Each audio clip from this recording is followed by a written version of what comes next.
कैलासवासी पांडवा जाधव, कैलासवासी रावसाहेब सरनाईक, कैलासवासी SY सरनाईक यांच्या स्मरणार्थ पाटाकडील तालीम मंडळानं शाहू स्टेडियम इथं सतेज चषक फुटबॉल स्पर्धेचं आयोजन करण्यात आलं होतं. स्पर्धेचा अंतिम सामना पाटाकडील तालीम मंडळ विरुद्ध शिवाजी तरुण मंडळ यांच्यात खेळला गेला.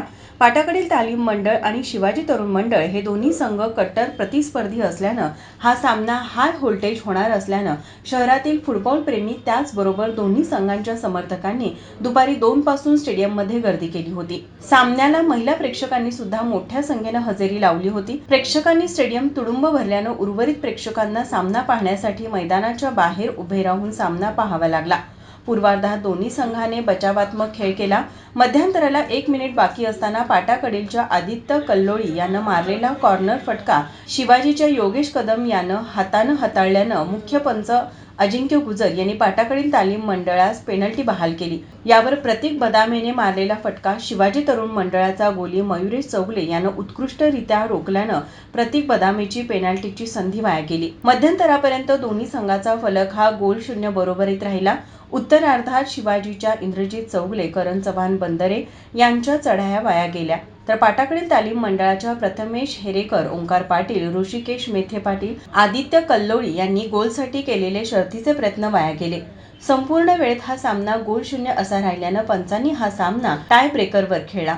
यामध्ये पाटाकडील तालीम मंडळाचा प्रथमेश हेरेकर, अरबाज पेंढारी, अक्षय पायमल, यश देवणे यांनी अचूक गोल नोंदवले, तर रोहित पवारनं मारलेला चेंडू गोल जाळीवरून गेला. तर शिवाजीच्या सुयश हंडे, रोहन अडनाईक, संकेत साळुंखे, करण चव्हाण बंदरे यांनी अचूक गोल केले, तर ऋतुराज सूर्यवंशी यानं चेंडू गोल जाळीवरून मारल्यानं दोन्ही संघांनी 4-4 असे गोल नोंदवले.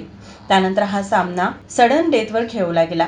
पाटाकडीलच्या नबी खान, प्रतीक बदामे यांनी अचूक गोल नोंदवले, तर ओंकार पाटीलनं चेंडू गोल जाळीच्या बाहेर मारला. शिवाजीच्या खुर्शीद अलीने अचूक गोल केला, तर इंद्रजित चौगले व सिद्धेश साळुंखे यानं चेंडू पाटाकडीलच्या गोली विशाल कुरणे यांनी रोखल्यानं हा सामना पाटाकडील तालीम मंडळानं 1-0 अशा गोलने जिंकला. यावेळी मैदानात समर्थकांनी जल्लोष केला. यावेळी पाटाकडील तालीम मंडळाचा खेळाडू ओंकार मोरे हा संपूर्ण स्पर्धेतील मालिकावीर ठरला. त्याला बुलेट ही बाईक देण्यात आली. KSAचे patron in chief Shahu Chhatrapati Maharaj यांच्या हस्ते विजेता पाटाकडील संघास 2 लाख रुपये व चषक, तर डॉ. भारत कोटकर यांच्या हस्ते उपविजेता शिवाजी तरुण मंडळास 1 लाख रुपये व चषक देण्यात आला. यावेळी आमदार ऋतुराज पाटील, आमदार जयंत असगावकर, आमदार जयश्री जाधव, माणिक मंडलिक, भूपाल शेटे, संदीप सरनाईक आदी उपस्थित होते. माझा महाराष्ट्र, कोल्हापूर.